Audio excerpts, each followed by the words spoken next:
Chapter 1. It was a shitty day to die, and sure as hell wasn't on his damn list of things to do when he got up this morning.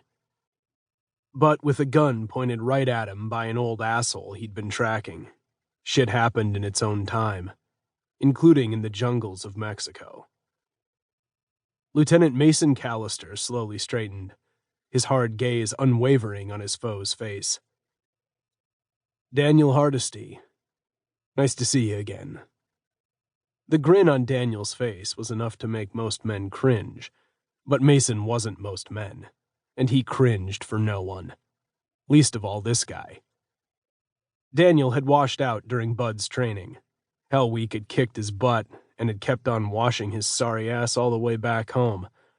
The two men had been friends once, but not making it through the worst week of his life had left a bitter taste on Daniel's lips. He'd finished his time and walked away from the military first chance he had.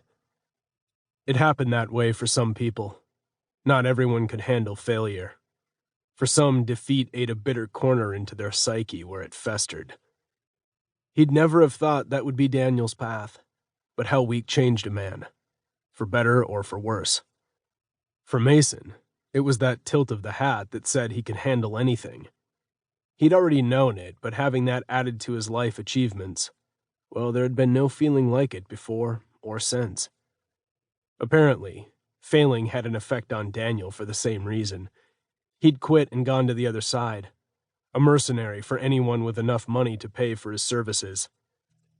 "It's nice to see you too, Mason," Daniel said affably, "especially since you're looking down the end of my gun." With a slight nod of his head, Mason gave him the point. Not that anyone was keeping score. "And the woman? Where is she?" Daniel's grin widened. "Not your problem." "Maybe not, but she's going to be your problem." "I see you know her." Daniel slapped a hand over his cheek and slowly rubbed the long red scratches visible between his fingers. "That damn woman is a pain in the ass. She deserves everything coming to her." Mason's insides iced over. There were a lot of reasons for a woman to fight so hard she'd scar Daniel, and none of them were good. Being sold to the highest bidder?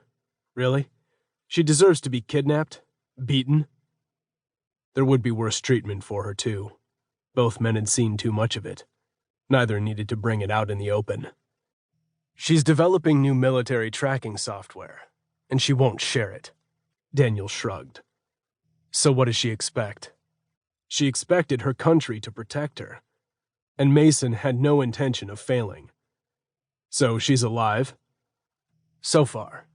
If she doesn't give over, well, you know how it is." Daniel tilted his head as if listening for something.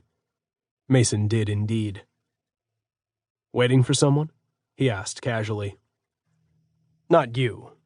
You're a dead man, and she's going to be picked up in about 30 minutes. He glanced down at the watch on his wrist. That was just about enough time, Mason hoped. A hawk cried, the large bird presumably circling overhead. Mason made as if to look up, but kept an eye on Daniel. Sure enough, Daniel looked up to search for the bird. He'd gotten slack. Cocky. That was all the time Mason needed. He dove forward, grabbed Daniel's leg. The gun went off, but he'd lost his aim as he went down. Mason didn't waste any time. He took Daniel out in seconds. The unconscious man lulled beside him as Mason quickly gave a responding Hawk call in return. Hawk, one of the men on his team, had taught them all how to imitate the powerful bird call. Now they used it to signal between the 6 team members. His men separated from the trees around them. Daniel never had a chance, but he hadn't known it. Typical. "We need to find her. We've got 30 minutes before she's to be picked up." As silently as they moved out of the trees, they slid back into the forest. They knew Tesla Landers was here somewhere close by, and her time was running out. Mason secured Daniel, resisting the urge to kill the bastard for hurting the woman. But he was too valuable to kill. They needed the intel he had. Someone would swing by and pick him up in a few minutes. Now for Tesla. She came first.